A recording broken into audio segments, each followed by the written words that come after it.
us the microfiche, show the microfilm, and then this whole circus will be all over. Of course, everybody's zipped up about it. It's political suicide in the mainstream to touch this issue. Exactly, and Sheriff Joe Arpaio touched a little bit upon on that when you got a chance to interview him from the press conference in Phoenix, Arizona.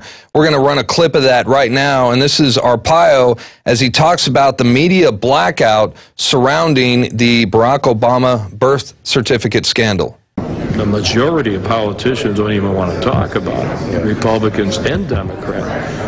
It's like the plague to talk about this. I've never seen anything like this, and I've been a top federal law enforcement official for years and years, not dropping. So I'm not dropping this. I'm going to keep moving forward. Well, the guy's got guts, I'll give him that. I mean, he's taking on the alien in the White House as well as getting a lot of harsh criticism from the mainstream media at the same time. And what do you say to critics who are saying that Arpaio is either a racist or he's a paranoid conspiracy theorist? Well, I think both of those are typical accusations, similar to a straw man case in order to shoot the messenger. And really what it is Joe Arpaio is the only law enforcement official brave enough in the whole of the United States to take on this issue, which is, politically too hot to handle for both the mainstream media and the law enforcement agencies around the country. But, the answer to your first question, Darren, is yes, the president does have something to hide. And there's proof of this. The first executive order signed by President Barack Obama when he took into office in January of his first term was Executive Order 13489. This is the President's Records Executive Order, which effectively seals all the President's history of all his records in college, application forms, financial aid, grades, transcripts, you name it. All in the White House, and Obama spent upwards of $5 million with the law firm in Seattle called Coey Perkins, top law firm in Seattle. They spent that money to find the legal justification for the president to seal all of his records. This is unprecedented in American history, and it's kind of shameful in a way that you have a president of the United States that has to hide his whole past. So basically everything about this guy is a complete fiction. I just spoke to Jerome Corsi today, and he's under kind of a gag order for the next 2 weeks, which you guys are already aware of. They're going to be releasing new information. Cold Case has made a trip to Hawaii and dug a little deeper and obviously found quite a bit to buttress their own case against the president. And this is also in wake of the Arizona Secretary of State's effort to keep Obama off the voter roll, off the presidential ballot in November, and he folded under pressure. And Hawaii issued a statement to Arizona saying that it was officially verified that this was the president's birth certificate, which is nothing more than me getting a note from somebody saying that my driving license is okay without actually having seen the driving license. So that's basically what you've got. Well, that's right. And you're talking about Arizona's Secretary of State, Ken Bennett. He threatened to keep Obama off the presidential ballot if Hawaii could not produce a hard copy of the document. But now he's backpedaling. He's Ken Bennett, and he ain't in it. I mean, he's even apologizing now for embarrassing Arizona for asking for proof of the birth certificate to begin with. So he's really backing down. Meanwhile, in Hawaii, they still refuse to comply with the request to allow public inspection of the original documents. They just sent out a letter saying, yes, he was born here, and we're all supposed to accept that. Well, there's a huge amount of political pressure put to bear on Arizona state officials. Representative Carl Seal, spearheaded a bill called the President's Certification Bill, or Candidate Certification Bill, which basically passed through the Senate and through the House. It had enough co-sponsors, and it got intentionally buried in the president of the Senate's office, Steve Pierce, for reasons unknown.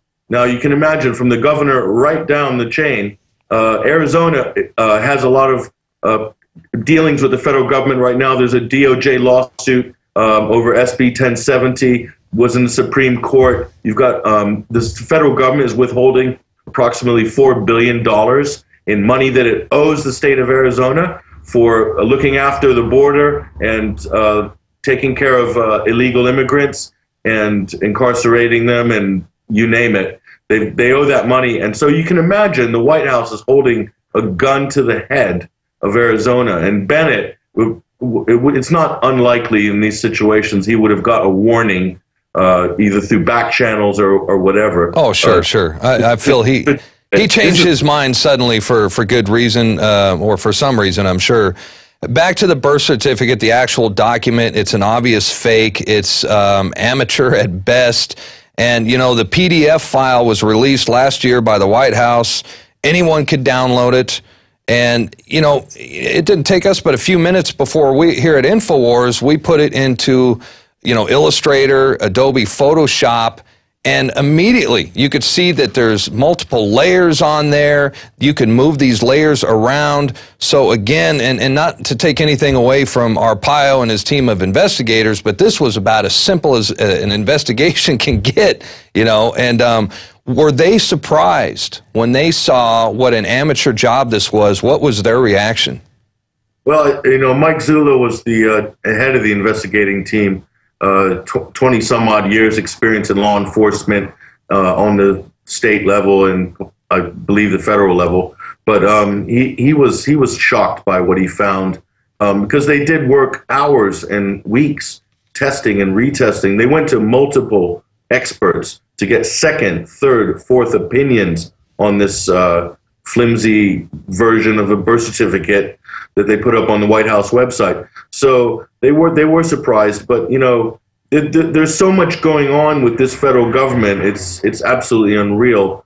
And this Obama birth certificate issue really falls under the banner, a larger umbrella of states' rights. And that's something that I've tried to point out from the beginning. So all these battles with the federal government is the state has the right to call its own elections. You know, it's in the 10th Amendment.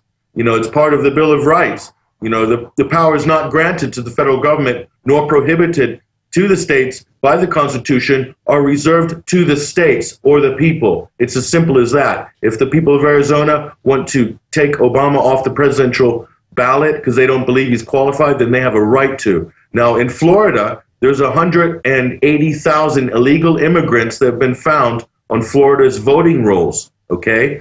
Now, the federal government and Eric Holder is ordering Florida to stop removing illegal immigrants from the voting rolls. They've already removed 2,700, and there's a estimated over 180,000 of these in Florida. This is a White House that's depending on fraud to get reelected in November. This is really scandals. I can't even count how many scandals we have with this federal government. Well, and this whole birth certificate issue isn't going to go away anytime soon. Arpaio's not going to be given up anytime soon, and unless he steps in front of a bus or gets really depressed all of a sudden. You know, let's hope he doesn't end up like Breitbart or Breitbart's Corner, for example. But there, you know, we've talked to investigative journalist Wayne Madsen, we've talked to historian Webster Tarpley, and others who have said that Obama actually worked for the CIA in the past and perhaps was even raised by the CIA, a real Manchurian candidate, if you will. Now, Arpaio hasn't gone that far, but who knows where this investigation will go from here. What's next for the cold case posse? What are they going to work on next? And what do you think the Obama administration is going to try to do to block any further investigation? Well, out of the reports from Hawaii, I've been told by Jerome Corsi that they have more damning evidence, but he can't release or talk about it for their reasons until the press conference, which is going to be in the next 2 weeks. So that's something to look out for. Sure. The other thing, Corsi has been investigating, and you have to remember, Jerome Corsi has got a PhD from Harvard. He's a top historian. He is a tireless investigator. He's got evidence that possibly links Obama's real father. In other words, it's not Obama Sr. from Kenya. It's quite possibly someone like Frank Marshall Davis, that's right, who is an absolute doppelganger for Barack Obama, yep, with big ears and everything. But Frank Marshall Davis was a community organizer in Chicago ran the Star newspaper, and he was mentioned in Obama's book, Dreams of My Father, as his mentor. Okay, he's a Communist Party member, completely someone exactly like Bill Ayers. Okay, so he's a journalist, labor union activist, could have been working for the CIA as a labor union embedded agitator, like Bill Ayers is probably an FBI or a CIA informant. Everybody go look into that, because that's quite likely the case. Okay, whether underground. But Frank Marshall Davis, Obama's father, they sure look like he sure got his face and his ears. Yes, he does. That's another thing that could come out. I mean, how many more lies about this president? Well, we don't know who he is. We don't know who he is at this point. So he's really a ghost president with a ghost past. Who knows where this investigation will go from here? I'm certainly going to be at the edge of my seat looking forward to see what they uncover. Patrick, it's good to have you on with us today. I look forward to your next articles and your next video journalism reports, too. They're coming in left and right, so you're putting a lot of those out as well. It's good to have you on the team, and I hope to have you back on the show real soon. Thanks, Darren. All right, bud. Take care, man. All righty then, and that just about does it for tonight's show. But before we go, I'm going to read you today's quote of the day, and this one from Henry Kissinger during Bilderberg 1992 in Avion, France. He says, "Today, Americans would be outraged if UN troops entered Los Angeles to restore order. Tomorrow, they will be grateful. This is especially true if they were told there was an outside threat from beyond, whether real or promulgated, that threatened our very existence. It is then that all peoples of the world will pledge with world leaders to deliver them from this evil. The one thing every man fears is the unknown. When presented with this scenario, individual rights will be willingly relinquished for the guarantee of their well-being granted to them by their world government." I'm Darren McBreen, and we will be back, God willing, tomorrow night, 7 o'clock Central Time, Texas time, that is. And it'll either be Alex Jones or Aaron Dykes will be sitting here as they have triumphantly returned from their showdown with the global mafia that is Bilderberg 2012 in Chantilly, Virginia. So we'll be back tomorrow night. Until then, God bless. Have a good evening.